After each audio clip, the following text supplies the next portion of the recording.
میرے بھائیوں، میں ایک کتاب پڑھ رہا تھا جال حق، جس کے مصنف نے عید میلاد النبی منانے کی دلیل پیش کی، اور وہ کیا دلیل پیش کرتے ہیں کہ عیسیٰ علیہ السلام نے اللہ سے دعا کی تھی، ربنا انزل علینا مائدۃ من السماء تکون لنا عیدا لاولنا وآخرنا وآیاتا منک وارزقنا وانت خیر الرازقین۔ یہ دعا کی تو میرے بھائیوں، حواریوں نے عیسیٰ علیہ السلام سے مطالبہ کیا تھا کہ اے عیسیٰ، تم جو ہو اپنے رب سے دعا کیجئے کہ اللہ تعالیٰ آسمان سے دسترخوان اتارے تاکہ ہم اسے کھائیں، ہمیں طاقت ملے اور ہم اللہ رب العالمین کی زیادہ عبادت کر سکیں۔ تو عیسیٰ علیہ السلام نے دعا کی تو اللہ نے عیسیٰ علیہ السلام سے کہا کہ اگر مائدہ اترنے کے بعد بھی ان لوگوں نے میری تکذیب کی، میری نافرمانی کی، تو میں انہیں ایسا عذاب دوں گا جیسا عذاب میں نے کسی کو نہ دیا ہوں گا۔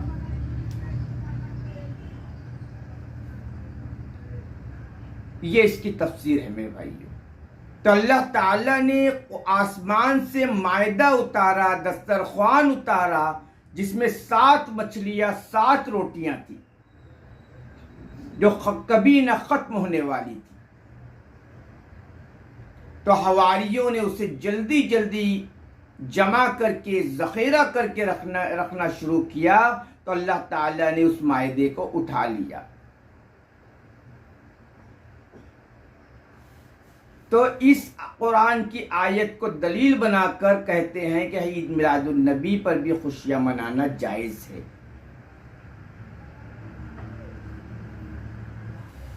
اور میرے بھائیوں،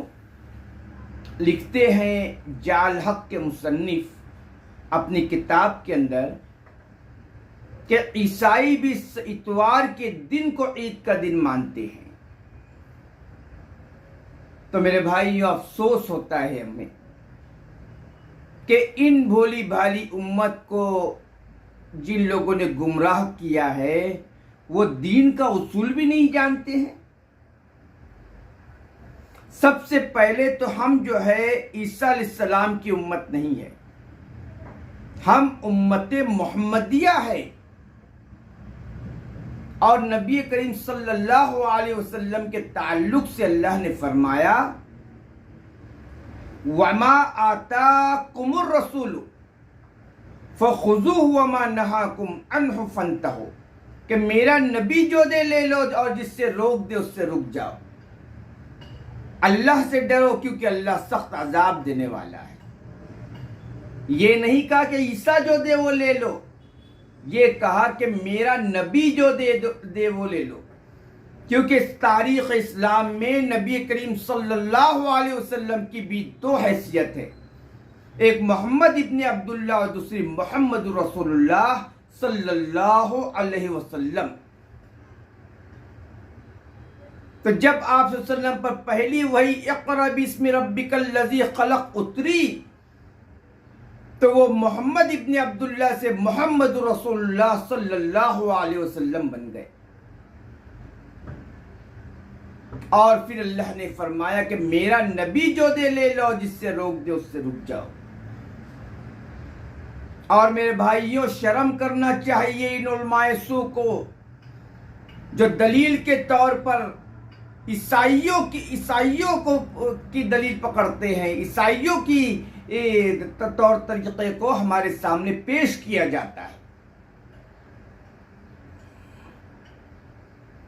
جبکہ نبی کریم صلی اللہ علیہ وسلم نے پیشن گوئی کی تھی کہ ایک زمانہ آئے گا کہ جب میری امت یہود و نصارہ کے قدم بقدم چلیں گے، اگر وہ ایک گوہ کے سوراخ میں بھی داخل ہو جائیں گے تو یہ بھی لوگ داخل ہو جائیں گے۔ اور فرمایا من تشبہ بقوم فہو منہ، جس نے جس قوم کی مشابہت اختیار کی وہ ان میں سے ہی ہے۔ اسی لیے اللہ نے فرمایا وَمَن يُشَاقِقِ الرَّسُولَ مِن بَعْدِ مَا تَبَيَّنَ لَهُ الْهُدَىٰ وَيَتَّبِعْ غَيْرَ سَبِيلِ الْمُؤْمِنِينَ نُوَلِّهِ مَا تَوَلَّىٰ وَنُصْلِهِ جَهَنَّمَ وَسَاءَتْ مَصِيرًا۔ کہ اللہ نے فرمایا کہ جس نے اہل ایمان کی راہ کو چھوڑ کر کوئی اور راہ اختیار کر لیا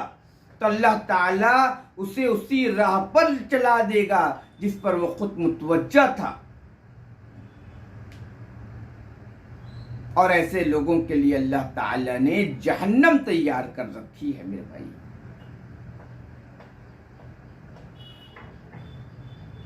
تو میرے بھائیو، اللہ تعالیٰ ایسے علماء سو سے ہماری حفاظت فرمائے جنہوں نے ہمارے ایمان پر ڈاکے ڈالے ہیں